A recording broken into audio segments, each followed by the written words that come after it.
But if anything happens, I'll just hotspot my phone and come right back. So this is our final session. In some ways, I saved the juiciest topic for last. The case of Jonathan Pollard, as many of you, most, all maybe, this is a highly controversial case, and it's also a matter of intense public debate, not only in American society generally, but especially within the American Jewish community. So let me start by mentioning with this following disclaimer. Historians have a rule of thumb. The rule of thumb is that events that happen that are too recent, we don't deal with as historical events. And the rule of thumb is if something happened within your own lifetime, it's too recent to be subject to real historical analysis. So I was born in the 1960s. So usually my cutoff date is 1967. So everything we've done so far in the series, the other Jewish spies we've considered, there are enough in the past that they're clearly historical. Jonathan Pollard is a much more recent case. So, I'm strictly speaking as a historian, this one's more challenging to look at historically, but we're going to do it anyway. Where this rule of thumb comes from is that, in the case of Moe Berg, in the case of the Rosenbergs, in the case of Eli Cohen, we have a pretty good sense, not only what that event was about, but of the implications and the impact and the aftermath and the impact we've seen all the way to the end. But the Jonathan Pollard episode really just concluded a couple of years ago. It's still very recent. So I put that out as a disclaimer that I can't speak with the same definitive historical voice or definitive historian's voice that I can speak about these other topics. But there are certainly things we can say about it. And as I mentioned, this is an event, an episode in American Jewish history, and especially, as we'll see, in the relationship between America and Israel and American Jewry in Israel. Not everyone agrees not everyone agrees about what happened and the nature of what happened, and we'll talk about that too. So what I'm going to try to do is I'm going to try to give as balanced as possible a summary, a discussion, an analysis of this very, very important event.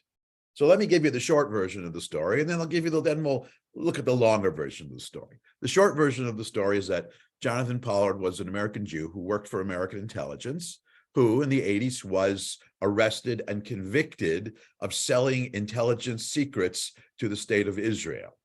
And he was also, in addition to, he was charged with selling secrets to other countries as well, including Pakistan, for example.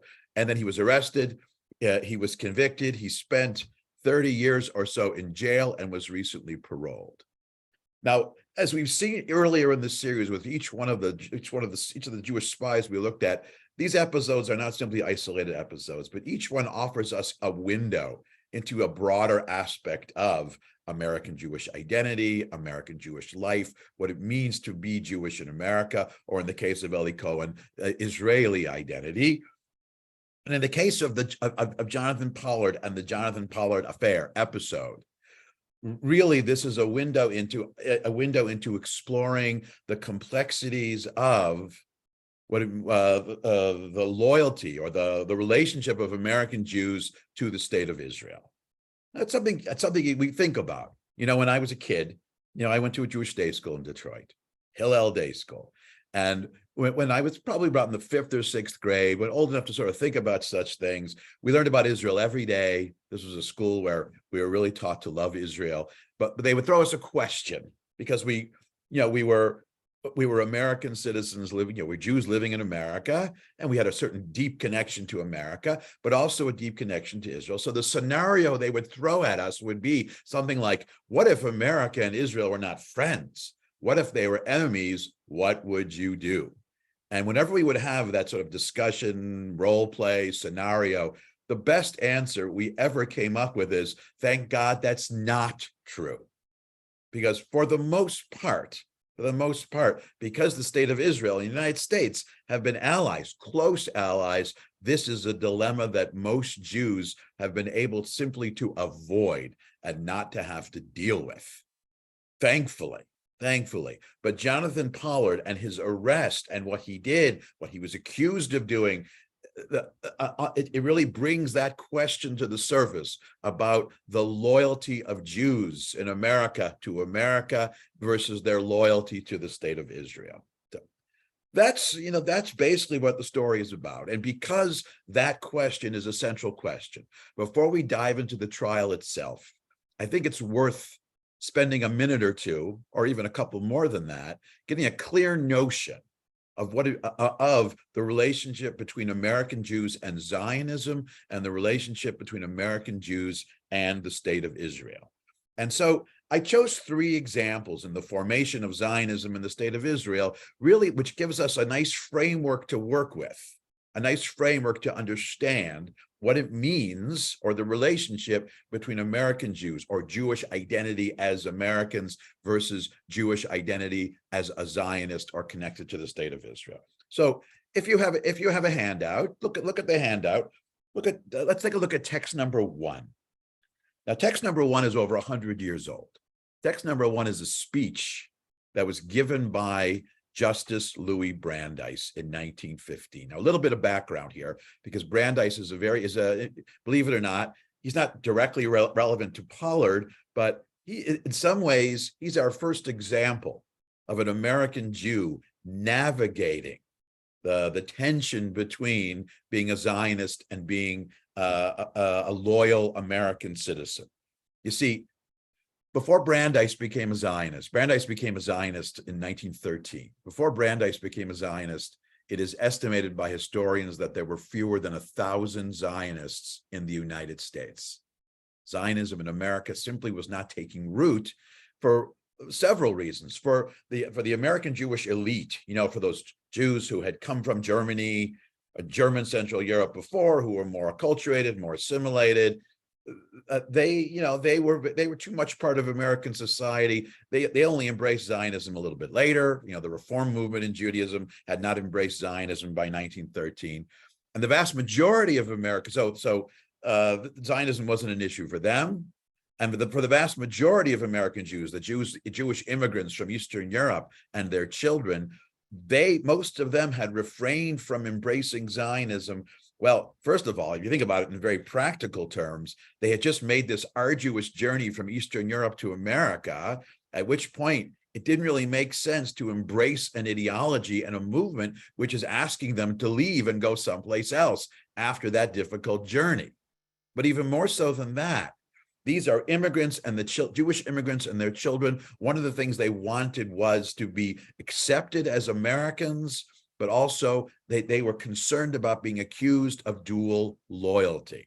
And so very few American Jews became Zionists. And then Louis Brandeis, the most high-profile, respected, revered American Jew, the American Jew who had made it to the Supreme Court, he became a Zionist in 1913, and during the 2 or 3 months after Brandeis became a Zionist, 300,000 American Jews became Zionists. Brandeis made it okay. Brandeis made it kosher to be a patriotic American and a Zionist at the same time. And he gave a speech in 1915, which really explained, beyond his own example, beyond his own archetype, why it's not only possible, but necessary for American Jews to be Zionists, and why there is no problem of dual loyalty. Look at text number 1. This is from a speech he gave, and then an essay. It's turned into an essay called "The Jewish Question and How to Solve It." And he writes, quote, "Let no American imagine that Zionism is inconsistent with patriotism. Multiple loyalties are objectionable only if they are inconsistent. A man is a better citizen of the United States for being also a loyal citizen of his state, of his city, for being loyal to his family, to his profession or trade, for being loyal to his college or his lodge. Every Irish American who contributed toward advancing home rule was a better man and a better American for the sacrifice he made. Every American Jew who aids in advancing Jewish settlement in Palestine, though he feels that neither he nor his descendants will ever live there, will likewise be a better man and a better American for doing so." What Brandeis is saying is, not only is it permissible, acceptable for American Jews to be Zionists, he said, if you're a Jew in America and you want to be a good American, you must become a Zionist, because the values of Zionism, and for Brandeis, that's meant his liberal values, or Brandeis, his progressive values, were consistent with Zionist values and later the values of the state of Israel. And so Brandeis said, there is no contradiction here. And not only is it okay, but you must. And so what Brandeis is first of all, he's making it okay to become a Zionist, but this notion that you can be supportive of the creation of a Jewish state, even if you don't want to live there, that is something that historians began to call third-person Zionism. Third-person Zionism means I support the creation of a Jewish state in the land of Israel, not for me, but for some other Jew who needs to go there. And that is perhaps the most prevalent form of Zionism today in the United States. American Zionism is overwhelmingly third-person Zionism. Okay, that's the first quote. Now, what Brandeis said about there being no contradiction between being a Zionist and Jews being loyal to their own country and wherever they're living in the diaspora, in a way, this was also echoed in the Balfour Declaration. Now, the Balfour Declaration, which was issued 2 years after Brandeis made this speech, the Balfour Declaration, the main part of it was a promise by the British government to create a Jewish state, as you know. But look at text number 2. It's going to speak to this issue of loyalty as well. Quote, His Majesty's government view with favor the establishment in Palestine of a national home for the Jewish people and will use their best endeavors to facilitate the achievement of this object. All right. Now, I'll just bracket that by saying that the British government reneged on that promise within 2 or 3 years, and 30 years later, they still are reneging on it, but that's a different story. But here's the clue, here's the key phrase that's pertinent to us tonight. It being clearly understood that nothing shall be done which may prejudice the civil and religious rights of existing non-Jewish communities in Palestine, here's the key phrase, or the rights and political status enjoyed by Jews in any country, meaning neither Zionism nor the creation of a Jewish state changes the relationship between Jews and their country in the diaspora. It's what's very similar to what Brandeis said from just a different angle. But you can be a loyal citizen loyal to your country and a full-throated 100% Zionist and supporter of the state of Israel later. There's no contradiction between them. All right. Now, when the state of Israel was created, 1948, it was created in the immediate aftermath of the Shoah, the Holocaust, and this is a moment in 20th century world Jewry where, the great center of Jewish life in Eastern Europe had been decimated and destroyed, and we have 2 new centers of Jewish life, one in Israel, one in America, that are vying for world leadership. And this raised again the question of the relationship between America and Israel and American Jewry and the state of Israel as far as loyalty. So there was an exchange of views in a conference that was held in Israel in 1950, shortly after the formation of the state. This was an exchange between David Ben-Gurion, the first prime minister, and Edward Blaustein, who was head of the national head of the American Jewish Committee. So a high-profile leader of American Jewry and the prime minister. And this is really redefining or reiterating in many ways what Brandeis had said and what the Balfour Declaration had said about what it means to be a diaspora Jew and your relationship to the Jewish state. So this is text number 3, okay? Here's what Ben-Gurion said. To my mind, the position is perfectly clear. The Jews of the United States, as a community and as individuals, have only one political attachment, and that is to the United States of America. They owe no political allegiance to Israel. Now, remember, this is the same Ben-Gurion who hoped that all American Jews would eventually make Aliyah.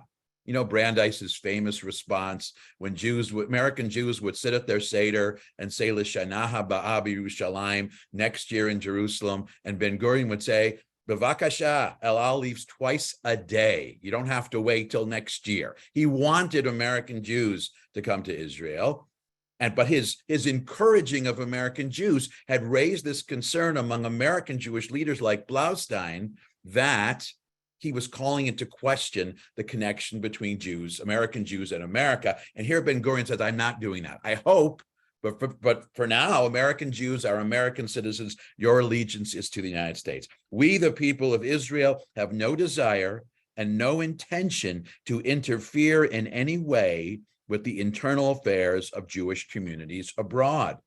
The government and the people of Israel fully respect the right and integrity of the Jewish communities in other countries to develop their own mode of life and their indigenous social, economic, cultural institutions in accordance with their own needs and aspirations. Any weakening of American Jewry, any disruption of its communal life, any lowering of its sense of security, any diminution of its status is a definite loss to Jews everywhere and to Israel in particular. He's saying, please, American Jewry, continue to be the great and important center of Jewish life that you are. And you'll develop and will develop and will sort of be the shared leadership of world Jewry. That was Ben-Gurion. Blaustein agreed. Blaustein said, American Jews, young and old, Zionists and non-Zionists alike. And keep in mind, in 1950, there were still a lot of American Jews who had not yet embraced Zionism. I mean, for example, Chabad had not embraced Zionism in 1950, not yet. Are profoundly attached to America. America welcomed their immigrant parents in their need. Under America's free institutions, they and their children have achieved that freedom and sense of security unknown for long centuries of travail. American Jews have truly become Americans, just as have all other oppressed groups that have ever come to American shores. To American Jews, America is home. There exists their thriving roots. There is the country in which they have helped to build, and there they share its fruits and its destiny. They believe in the future of a democratic society in the United States, under which all citizens, irrespective of creed and race, can live on terms of equality. They further believe that if democracy should fail in America, there would be no future for democracy anywhere in the world, and the very existence of an independent state of Israel would be problematic. Further, they feel that a world in which it would be possible for Jews to be driven by persecution from America would not be a world safe for Israel either. Indeed, it is hard to conceive how it would be a world safe for any human being. So what Blaustein is saying, actually and Ben-Gurion, they're basically saying, yes, American Jews are American. Now, Blaustein, too, was a strong supporter of Zionism and the state of Israel. But what they both said, what each said in their own way, was that American Jews, they have this profound and powerful attachment to their country, even while being Zionists. And this goes back to the same synergy that Brandeis defined in 1915. They reiterated it. And really, until the affair with Jonathan Pollard, it was like settled law. It was a settled matter. It was assumed if you're an American Jew, you could be both a loyal American, fully American, and supporter of the state of Israel and a Zionist at the same time with no problem. Now, that is the background. That is the mindset which really undergirds the beginnings of the affair with Jonathan Pollard, of this whole episode. So now we come back to the world of Jewish spies and Jewish espionage. Jonathan Pollard, in some ways, he has a similar background as other Jewish spies. Let's say like Moe Berg, for example. You know, he's a generation or two later. You know, he was a third generation American Jew. I think second generation on one side, but he grew up in a household in the immediate aftermath of the Holocaust. He was very much moved by that experience. He grew up in a household where they had lost family, and there was concern about that. But his connection to the state of Israel was also defined by that. The urgency, the necessity of making sure that state of Israel was safe. And I would say that for those, you know, I'll make a generalization about American Jews right now, and certainly in Pollard's time, that if you're old enough to remember those early decades of the state of Israel, before it was clear that the state of Israel was going to survive, there was a real kind of urgency. You really, you know, we worry, is the state of Israel going to be able to last? Is it going to be able to withstand, you know, being surrounded by powerful adversaries, another war? You know, really, you know, unless you're not old enough, if you're old enough to remember even 1973 and the Yom Kippur War, you're old enough, I think I alluded to this last week as well, you're old enough to remember that precariousness of the state of Israel. You know, there's a love of the state of Israel, and there's a yearning for peace and a hope for peace, but there's also a sense of that precariousness. I think we have to keep that in mind when we talk about Jonathan Pollard. That's the mentality he had as an American Jew who was very much committed and loyal to his country, America, but also very concerned about the state of Israel. Now, what makes this case unusual in a way, or let's say what makes it different than the previous cases of American Jews being spies, is in the case of Moe Berg, this is a Jew who was spying on behalf of on behalf of the United States. In the case of the Rosenbergs, these were individuals who were spying against the United States for the United States' arch adversary during the Cold War. Well, with Jonathan Pollard, he was giving up intelligence information, but not to a country that was the enemy of America, but to one of America's closest allies.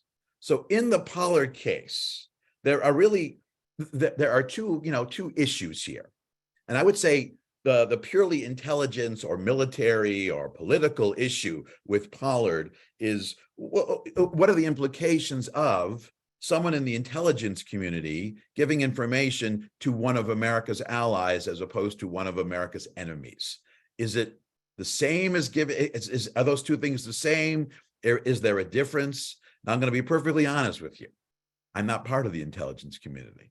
I don't know exactly. I sense that it's still a problem. It's still a serious thing to do, but I'm going to assume that selling secrets to Israel or giving secrets to Israel is not as bad as giving secrets to the Soviet Union, to the enemy, I assume. But I think that's an interesting problem, and we could spend the rest of the time talking about that problem. But the bigger problem here, and I think the larger problem for American Jews, is this larger problem of loyalty. Because for Pollard and those who supported him, the big issue here that this is not simply a military intelligence issue. This wasn't just an intelligence issue. The larger issue is going to be, if you're an American Jew, not just that Israel was an ally, but if you're an American Jew, are you allowed to have loyalty to the Jewish state in addition to America? That, I think, is the thornier issue, the more complex issue here. So what do we know about Pollard? Well, he was someone who always wanted to be part of the intelligence community. He went to college. He didn't finish graduate school. He went to graduate school for a couple of years, but he left instead. And that's when he began his career in the intelligence community. And he had a certain ability at it. He was good at it. He was slowly rising in the ranks of the American intelligence community. He had access to a lot of important information. He wasn't all the way to the top, but he was definitely rising.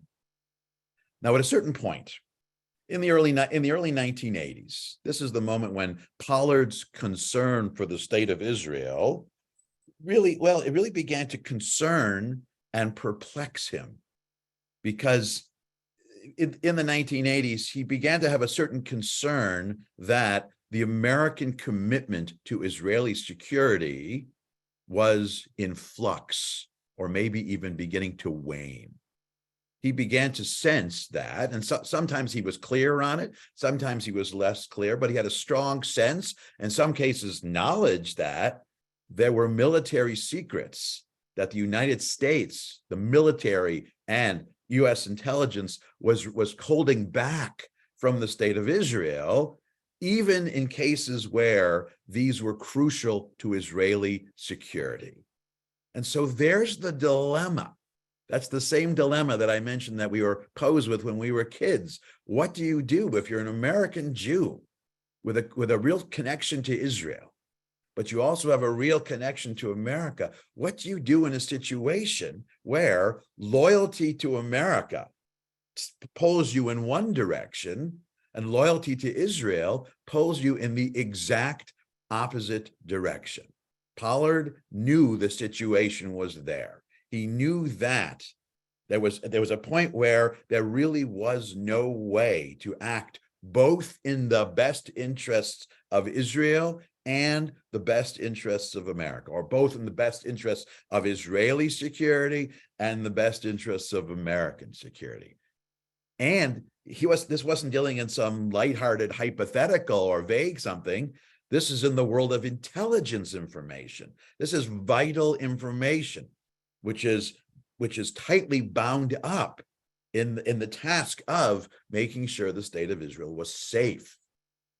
And it really kind of perplexed him. Now, this is the point where the story gets a little bit murky, or this is the point I might say where there are really going to emerge two versions of what happens next. And as often as happens when someone is brought to trial, especially when there's a big public trial, and both the prosecution and defense are not only litigating the trial in court, but also in the court of public opinion and public discourse, each side is going to construct a more and more elaborate version of what they think happened. So what do I mean by it gets a little murky? First thing is, in the early 80s, he begins to have these exchanges with some of the colleagues he had who were part of Israeli security, or the Israeli intelligence community, specifically Aviem Sela. Now, Sela was an Israeli operative in the United States, and this is what I mean by murky.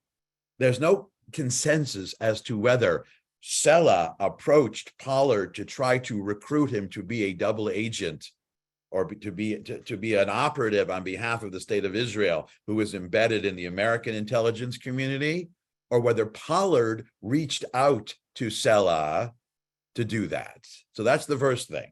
Did Pollard set it in motion, or was he simply responding to a request? Right. The second thing is that, and in the prosecution of Pollard, it was mentioned that Pollard, it's not clear if Pollard was doing this solely because of a certain loyalty to the state of Israel, or if he was doing it out of his own personal gain. So in one version of the story, Pollard is led exclusively by wholesome Zionist motives. He wants to do what's best for Israel. But in the other version of the story, he was looking to make some money as well. And, you can argue it either way. There are examples both ways. Part of the problem is, and this is what I mean by something very, very recent, not all of the documents have been declassified. Right now we are dealing with a story based on, we have more information and evidence than we used to. Some of the documents have been declassified, but we still don't have all the information. I'm just putting that as a little disclaimer there. But it makes a difference if Pollard had made the first overture, and if he was profiting from all of this. That's a very different story from if Pollard was approached by Israeli security and for no reward was simply trying to help Israel. Those are two very different Jonathan Pollards. Now, subsequently, those who arrested him and brought him to trial were claiming that the former was true, that he was doing this for personal gain, that he had set the whole thing in motion. And those defending him, including him, his first wife, his second wife, were saying, no, he is blameless here. At worst, he was a hapless victim of Israeli manipulation. So we've got a little bit of a mess. And in the debate over Jonathan Pollard, it's one of those things that comes down to, who do you believe? See, right now we're kind of left with, who do you believe? But there are strong points either way. Now, one of the things that makes Pollard's case look a little bit worse is that, as I mentioned, Israel was not the only country that he was caught giving information to. Earlier, before he was arrested giving information to Israel, he'd also given information to South Africa, to Pakistan. I mean, this was something he was doing. Now, aside from Israel, if he's giving information to Pakistan, you can't make the wholesome Zionist argument there.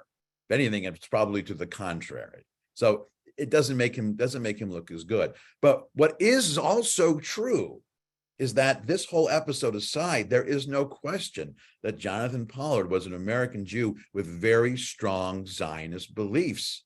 He did genuinely love the state of Israel, and he was genuinely concerned for the safety of the state of Israel. All of those things are true. All of those things are true. And But when he was brought to trial, the trial judge, those who were putting him on trial, you know, a lot of these sentiments and attitudes, which were not entirely clear and even less clear than they are now, what it really came down to was what was the evidence they could show. So when the trial came, when Pollard was arrested, they caught him giving the information. The fact that he gave the information to Israel, even Pollard didn't deny that until much, much later. He started to question. He said, of course I did it. In fact, his initial defense was, yes, I did it. I did it because I'm a Jew. He himself said those are words that came out of his own mouth. He didn't deny it. That really wasn't the issue. And so on both sides, you have individuals lining up asking, okay, all right, here's where the issue of, okay, he gave up this information, but he didn't give it to the Soviet Union or to Iran. He was giving it to Israel, to one of our friends. And it seems that what he was doing was something necessary for the security of an American ally. And for some reason, the American intelligence world was withholding this information. So, you know, in retrospect, what he was doing wasn't necessarily bad. However, and this is, you know, we all have that friend we think might be in the intelligence world. I have a friend, we're about 80% sure he is or was a spy. So whenever I asked him about it, he says, well, I don't know anything about this. And then proceeds to, he says, you can't judge these things by whether or not they seem to be harmful or not. The intelligence world, they have rules and they have protocols, and breaking these protocols, even if you think it's for some greater good, is still a very serious thing. There's a certain integrity to the American intelligence community. There are certain procedures as to how and when and if information can be shared, even with allies, and these must be adhered to rigidly, because the potential consequences, not necessarily of an individual violation, but if there's a mentality, a fluid mentality, where individual members of the intelligence community can make the decision to share, the chaos that would cause and the compromising of American security that would cause is too alarming. And so these are rules and regulations which maybe to an outsider might seem very like real stickling, like really picky and petty, but they are of vital importance. And he broke protocol. Now, the most serious thing he was accused of doing wasn't just giving a couple of documents, but giving this whole set of 10,000 pages of documents about a whole area of security that he deemed necessary for the state of Israel. And so when he came to trial, all of this came into play. And he looked to the state of Israel for assistance, maybe. Initially, he really wasn't getting any. In fact, initially, there were very few people on his side. Most of the intelligence world said, regardless of whatever justification or rationalization he has, for an intelligence operative to do this is unacceptable. There was a pretty clear consensus about that. He definitely did something wrong and was deserving of some kind of censure or punishment. This was a crime. Of that, there was very, very little disagreement.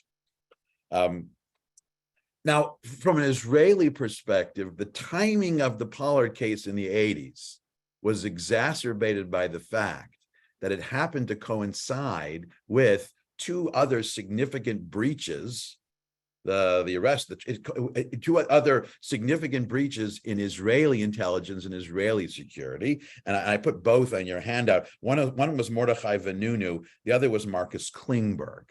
Mordechai Vanunu was an Israeli operative who leaked information about the nuclear plant in Dimona, which officially may or may not exist. Israel was very bent on not ever acknowledging officially that it exists. But Vanunu was one who basically handed evidence to other people. He sort of broke the seal in a way. The information was hermetically sealed. And Klingberg was another operative who, while not as serious as Vanunu, also gave up intelligence information. So there was this heightened concern in the Israeli intelligence world about the image of somehow Israeli security intelligence being less than on the level. It was a bad time for the Israeli government, the Israeli military, Israeli intelligence to have to say, oh, yeah, we did try to get information from Pollard. We did try to turn him. We did try to turn him into, it was difficult, if not impossible, for them to admit anything at that point. And they basically said, no, this is Aviam Sela was acting almost autonomously. He's almost in a rogue sort of way. It was a personal deal. Israel had nothing to do with this, and at this point, we're not going to say anything in support of Jonathan Pollard. They basically let him hanging, but let him twisting in the wind. So we had to go to trial without any kind of endorsement or support or mitigating intervention from the state of Israel, certainly at first. Now, his lawyer, Richard Hyde, along with his wife, his first wife, Ann Pollard, who also was accused, by the way, and she eventually cut a deal and she was let off with a late sentence. This is the point where they suggested maybe the best strategy here is to play the Jewish card, not in a manipulative sort of way, but introduce the fact that you weren't doing this out of a negative or antagonistic mode to the United States, like, let's say, the Rosenbergs. You were doing this out of a love and concern for the state of Israel. So they were trying to make the analogy. What if to paraphrase Brandeis, what if an Irish American who worked in the intelligence community had sent information for, let's say, Ireland to use against Northern Ireland or something like that? Is that a mitigating factor? And remember, this is the era when hyphenated identities for American citizens, hyphenated identities of all kinds, were becoming very much in fashion. And this is the point where American society was really reckoning with the fact that most Americans have loyalties outside the United States, which doesn't necessarily compromise their loyalty to America. So part of his defense is Pollard said, yes, I did it, but my motivations, my reasons for doing it were noble, and that should get me let off the hook. That was the case they tried to make in court. Now, I'm not one to second guess legal strategies, but in retrospect, and I wouldn't, I'm sure they did the best they could. In retrospect, terrible idea. Nobody bought that idea. The antagonist, it didn't change the fact. It didn't change the fact that what he did was wrong. Probably in retrospect, a better legal strategy would have been to not try to make excuses, simply own up to it, be contrite, and take some lesser sentence to try to make some kind of deal. But he didn't. He stood his ground. He at first he didn't even say he did anything wrong. And there was an implication, or at least it was possible to infer from some of the things that Pollard had said, that in the same situation, he actually might have done it, might do it again. He didn't make it clear where his loyalties or where his priorities as an intelligence operative were. Consequently, he was convicted. He was convicted on all counts, but he was also given a very harsh sentence. He was given the maximum sentence, life imprisonment with the possibility of parole in, I think, 30 years, which eventually did happen. Now, once that became settled, this is when other voices really began to weigh in, and we have this cacophony of different points of view. Let me give you a couple of examples. If you go look back to your handout, text number 4, we have a statement by Yitzhak Shamir, who was a prime minister, but he had been in the Israeli intelligence community. He actually, he was involved. And what he said, this is text number 4, quote, "The state of Israel has no connection with Pollard or his family. The state of Israel did not hire him and did not assign him an espionage mission." So in 1987, Yitzhak Shamir, who was really, one of the top officials in Israel, said, he did this. We did not do this. Aviam Sela, he's an idiot. We didn't do this. Okay. It was reiterated by General Raphael Eitan, who also said this came from Pollard. Israel is not going to be implicated in that.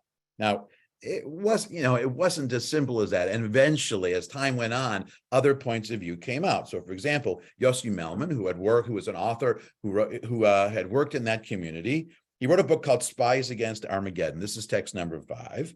And this is what he said, almost contrary to what Yitzhak Shamir said.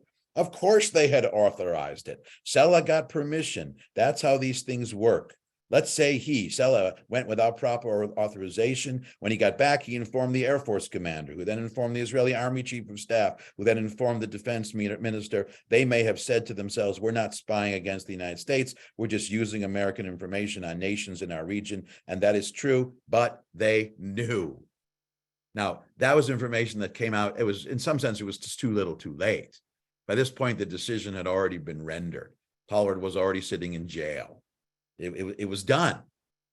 But, in retrospect, this was not simply something he was doing for his own, on it. He did not only initiate it. Yes, he had this working relationship. They owned up to it. Now, what it didn't say, and what Melman didn't deny was, Pollard did make a lot of money on this. Thousands of dollars, some say tens of thousands of dollars. He made a lot of money for this information. Now, Pollard was very insistent. When that fact came out, he said, I didn't ask for the money, and I'm not keeping the money, and I'm going to donate the money to Israel, and it's not about the money. But that only happened later. Another example of too little, too late. Okay. Around the same time Melman's book came out, a member of the American Jewish Congress made the following statement. This is text number 6. The Pollard affair raised in starker terms the question that Jewish Americans have traditionally preferred not to have to face.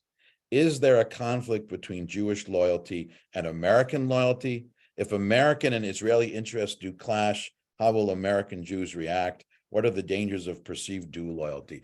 In the midst of all of this, early on, not long after Pollard was arrested, you have a member of AJC who clearly did not want to give his or her name, but saying this really was reverberating to a broader question of American Jewish identity. Okay.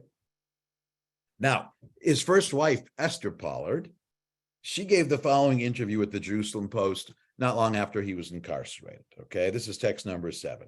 In 1983, the U.S. and Israel signed a letter of understanding in which they pledged to share vital security information. The U.S. broke that pledge.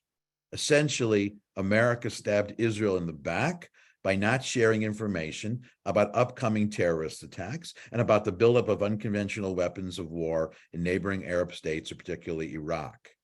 Now, here's her defense of Jonathan Pollard. When my husband discovered the kind of information that was being held back, he did everything he could to release that information through legal means and went all the way up to the Undersecretary of State with his request.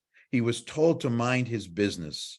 Jonathan came under great pressure when he worked for Israel to also reveal information on the U.S. He never turned over to Israel any information except that due to Israel, according to the letter of understanding. That's what we would call a denial of all charges, except the one thing he admits to doing was the reason he's doing it wasn't his fault, it was America's fault. They were improperly withholding information. So he was trying to right a wrong. What she didn't realize when she gave this interview is that even if everything she said was accurate, it's not the point. In the trial, the legal point at stake in the trial was, did he break protocol? Did he break a rule for which there are consequences? The answer was yes, and so the consequences clicked in. And so, so there's this sense that there's the legal side or the criminal side to what Pollard did, but there's also, certainly for American Jews, there's also the moral side of it as well. Is Jonathan Pollard to be remembered as a traitor or as a hero? Here, so let's look at a couple of examples of this. So here's Les Aspin, former Secretary of Defense, in an interview he gave in 1994. This is text number 8. I think Jonathan Pollard was a traitor to his country. I think he deserved the sentence that he got.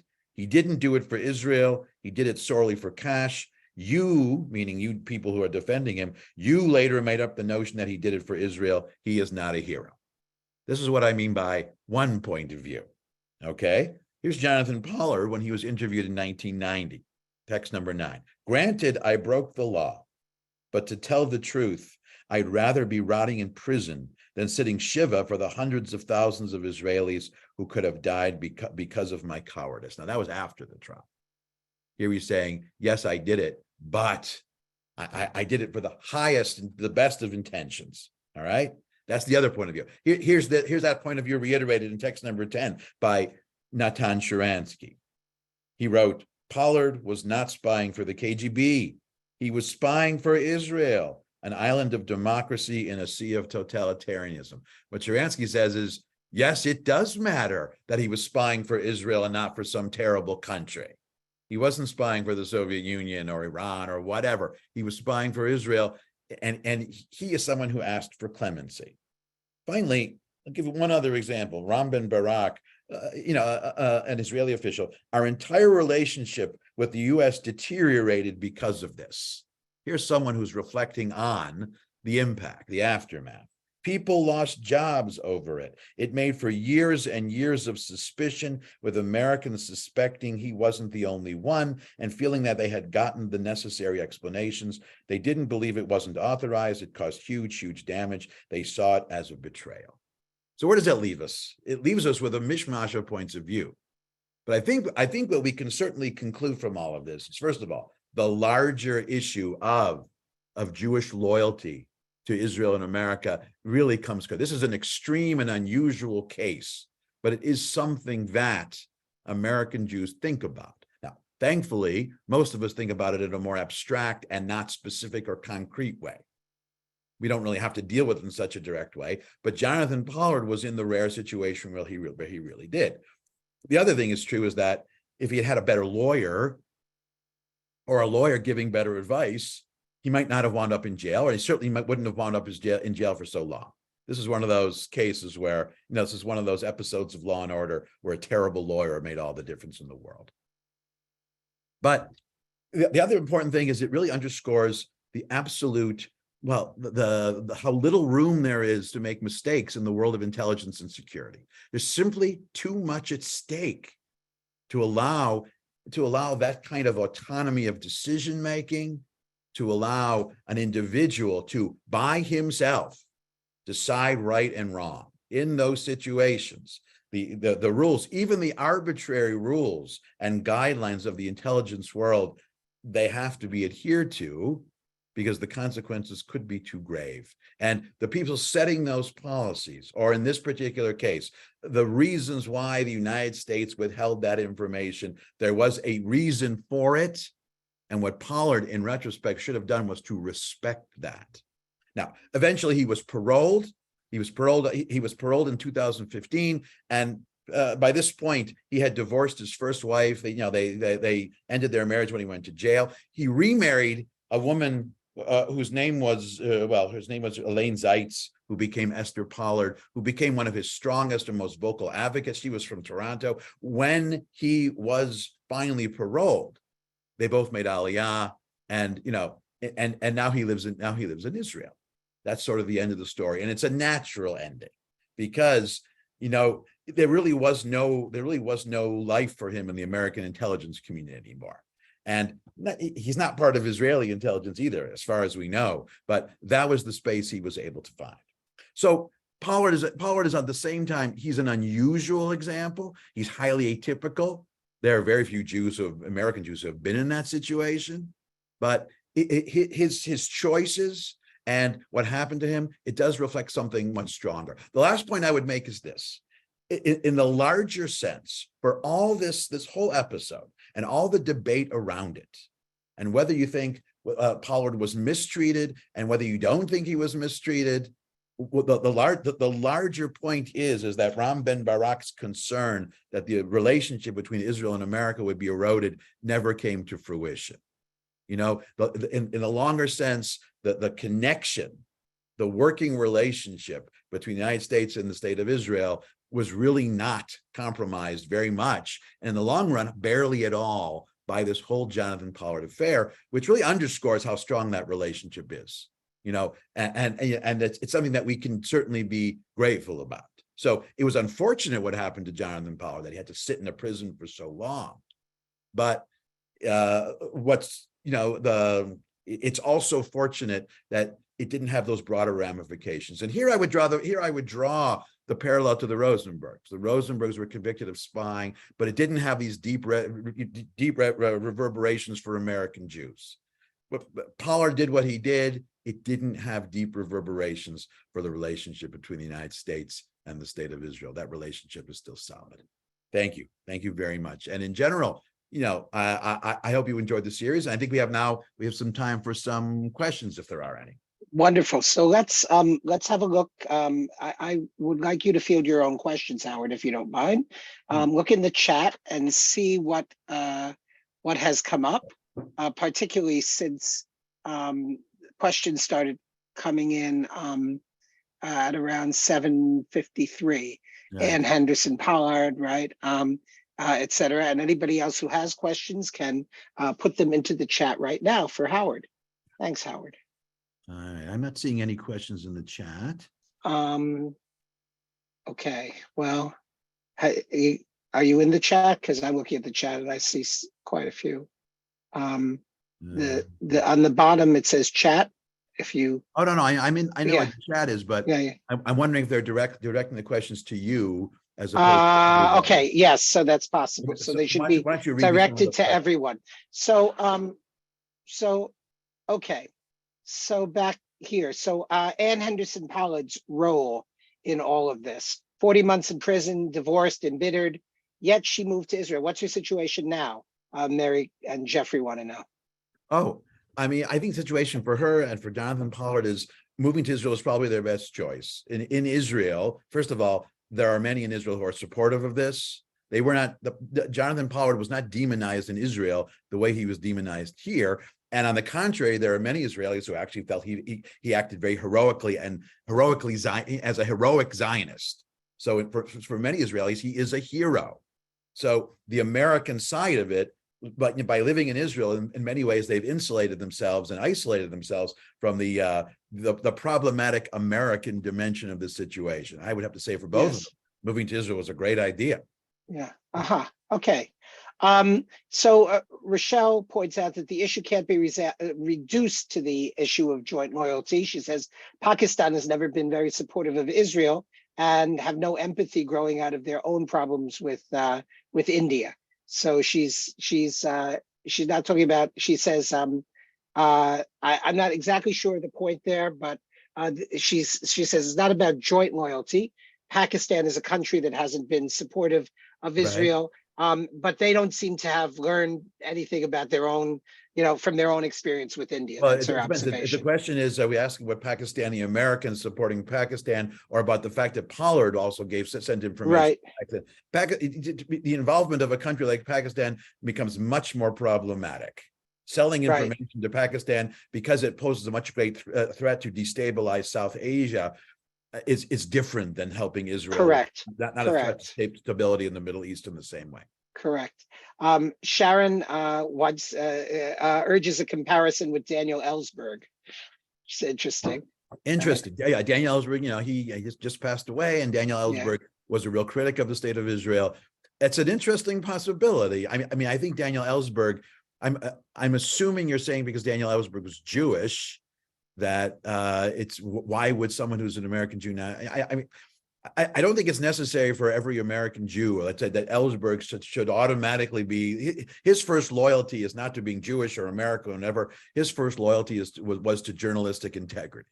Yeah. He released the Pentagon Papers because it was his responsibility as a journalist, and he felt his patriotism to America was expressed through journalistic integrity. And I think the same thing was true. He as a journalist, he had to say what he said about the state of Israel to release whatever information. He acted as a journalist. In fact, in his own identity, I don't know him, but he didn't operate first as a Jew or first as an American. He operated first as a journalist. That really his defining feature, the defining feature of his identity. An important point. Marcius reminds us that the relationship between Israel and the U.S. was not impacted, but there were deep reverberations for progressive attitudes towards Jews and dual loyalty, et cetera, et cetera. And some of those things continue to echo in the political discourse today.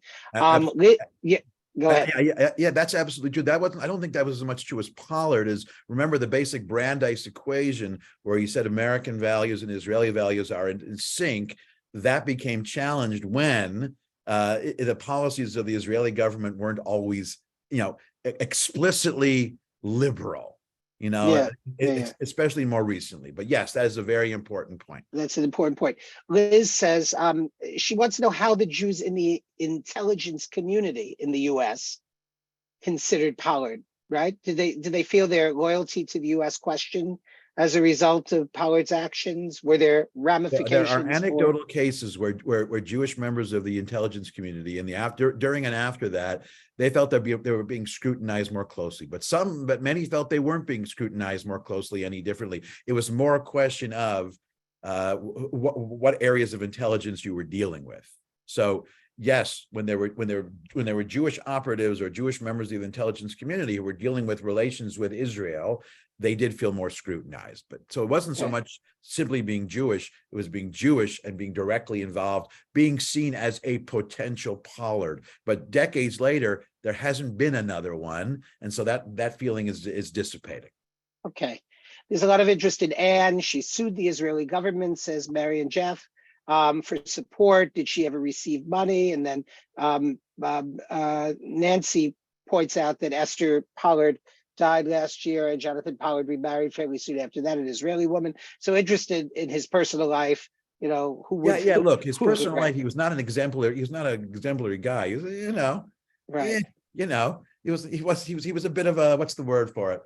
He had a little bit of a little boorish in his personal behavior, you know. I mean, and I think in the shtetl back in he might have been called a little bit of a balagala, but you know, and so yes, I mean, the way he acted in his marriages, he was it's a very sort of personal gain kind of thing, but I'm not sure how directly relevant all of that it is. Yes, his wife died and he remarried almost right away.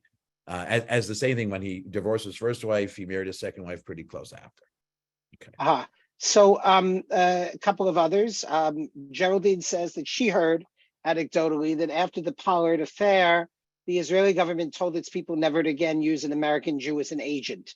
Is this correct? Can we confirm or deny? I've heard this. I've heard the same thing, and it would make sense. That's a very practical Israeli thing to do, and the Israeli intelligence world is very practical.